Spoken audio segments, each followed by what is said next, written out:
Hello everyone, the story I'm going to share today is the story of Jiang Ziya. Conflicts and unanticipated changes are inevitable in life.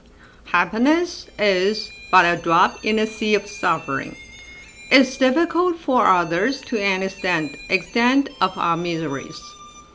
That's why the ancients said, for every 8 or 9 miseries, you might only be able to articulate 2 or 3 to others.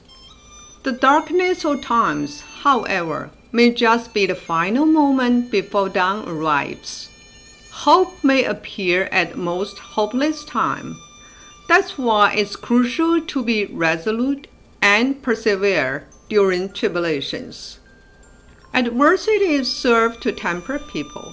Tolerance can resolve crises. Tolerance can dissolve resentment. Tolerance can bring peace. Tolerance can also turn around an extreme situation, ushering in bliss after hardship. Jiang Ziya was a poor man prior to meeting King Wen of Zhou Dynasty. Jiang's ancestors were nobility and helped Yu control the Great Blood in China. However, his family's social status had declined by the time Jiang was born. Jiang Ziya made a living as a beef butcher, despite also opening a wine shop. Jiang barely made money and had to live with his wife's family. He was eventually kicked out of his wife's home for not being able to earn enough money. To earn an income, Jiang tried to sell flour. He went to the town market early in the morning with 30 pounds of bag of flour. No one showed any sign of interest in buying his flour the entire day. Ziya looked up at the sky and sighed. Oh my God! Before he could close his mouth, a bird flew overhead and pooped right into his mouth. Shortly after, a strong gust of wind blew his bag of flour away. As the saying goes, when it rains, it pours. Jiang Ziya's wife wanted to leave him on account of him being so poor. He advised her not to leave him because he will be rich in the future. She didn't heed his advice and left him anyway. After Jiang Ziya helped King Wen establish Zhou Dynasty, he indeed earned a high rank and was blessed with wealth. His wife asked to be reunited with him. In response, Jiang poured a cup of water onto the ground and asked his wife to pick up the water. Leaving me is like pouring water on the floor. It's impossible to take it back, Jiang said. Jiang Ziya was poor early in life, but he was determined, regardless of how much money he was able to earn. He never gave up diligently studying astronomy, geography, military strategy, and how to govern the country. Jiang also learned Taoism from the master at Kunlun Mountain. He was later able to help King Wen defeat Shang Dynasty by following his master's orders. However, if you want to know how did King Wen meet Jiang Ziya, here is the story. One day, King Wen had his fortune told before going hunting. The fortune teller said, "Your prey today is not a dragon, nor leopard, nor tiger, nor bear. It's a talent who will help you achieve the greatness of the Zhou." King Wen also remembered that in his dream, his predecessors told him that on that date, a sage would appear. It would be the beginning of the prosperous time for the Zhou Dynasty. Thus, he happily went on his way hunting. When he came to the bank of the Wei River, Ziya saw a man dressed like a king walking in his direction and was very happy to greet him. After they talked for a while, King Wen felt surprised.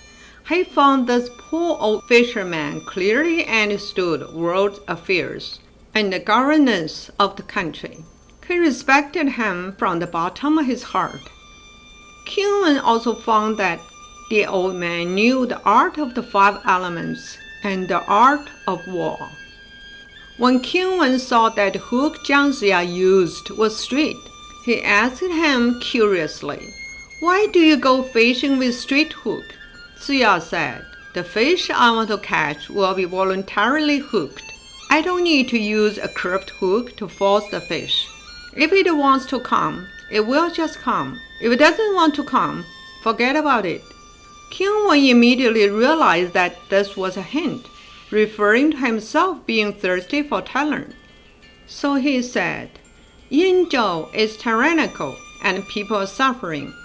I will revitalize the world. Please be my advisor." Ziya agreed, and King Wen immediately bowed to Ziya as his master on the spot, and asked him to get on his carriage. King Wen did not use any coachman. He personally drove the carriage. The distance was about 800 steps, and Jiang Ziya calculated that the fortune of Zhou Dynasty would be 800 years. As I mentioned earlier in the story that Jiang Ziya cultivated Taoism in Kunlun Mountain, his master was the celestial god of origin. He knew that Shang Dynasty would be ended, and he sent Jiang Ziya to help King Wen in defeating King Zhou. He also gave him a list of divine beings and gave him the right to grant the 365 heroes who died during the battle against the Shang as immortals. Seeing his master pass Ziya the name list of immortals, after his jealousy, the celestial god's another disciple, Shen also followed Ziya going down the mountain. Because of his jealousy, he wanted to trick Ziya into burning the divine name list. He said to Ziya, "You are only proficient in the art of the 5 elements and can move the mountain and the sea, but I can take my head off and let it travel in the sky, then bring it back." Ziya said, "Can you show it to me? If it works, I will listen to you."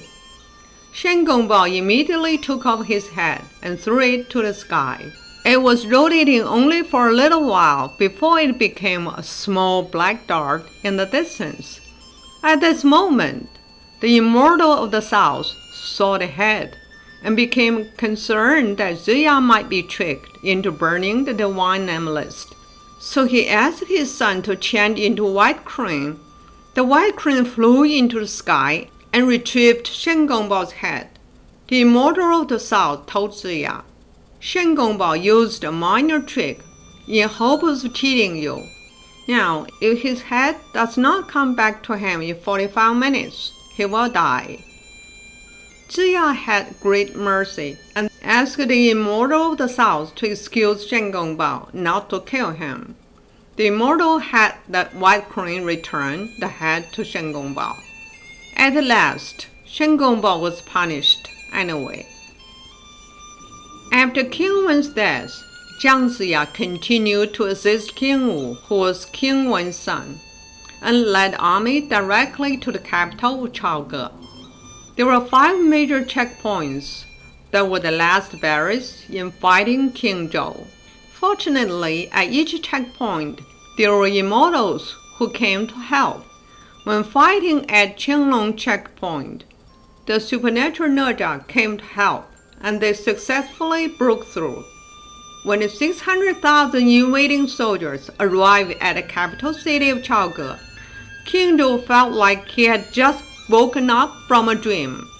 He led his army to fight back, but it was too weak, and was forced to retreat. In great despair, he climbed up a building called Star Reacher and burned himself. Daji saw this and wanted to escape, but she was captured and killed by 3 magic weapons that Ziya had obtained from Kunlun Mountain. Jiang Ziya's great course of attacking Zhou was successfully completed. Fighting against the Shang Dynasty lasted for many years.